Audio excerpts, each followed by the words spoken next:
Alors on va pas traîner, sitôt que vous serez abonné au channel YouTube d'Audiophondine, appelé aussi masterisation. Le mastering est la dernière étape de production d'un titre ou d'un album avant sa commercialisation. Il s'agit de passer du mixage à un master, soit la matrice qui va servir de base pour la diffusion ou la fabrication en série de l'œuvre. Le premier enjeu de cette étape, c'est donc de conformer le résultat du mixage aux normes de diffusion ou de fabrication exigées par telle plateforme, tel canal ou tel support physique. Sur un vinyle par exemple, on a une déperdition des aigus à mesure qu'on progresse vers le centre du disque. C'est donc au mastering qu'on va appliquer une égalisation qui va compenser cette perte.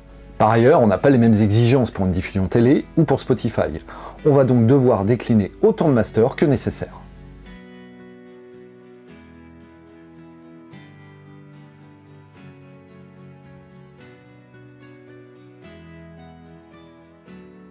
Cependant, le mastering ne se résume pas à ce seul travail de normalisation, car c'est lors de cette étape qu'on va veiller à la cohérence d'un album, c'est-à-dire au fait que ces titres forment un tout homogène sur le plan du spectre, de la dynamique ou de la spatialisation, et ce qui peut s'avérer compliqué dans le cadre d'une compilation.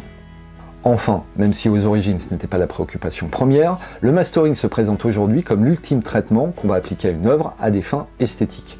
L'ingénieur du son en mastering va en effet faire tout ce qu'il faut pour que le master sonne encore mieux que le mixage sur le plan du spectre, de la dynamique et de l'espace.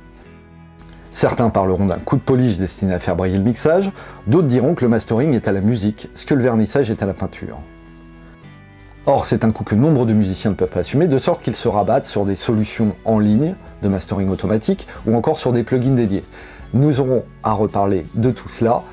D'ici là, commentez, likez, partagez cette vidéo. Ciao!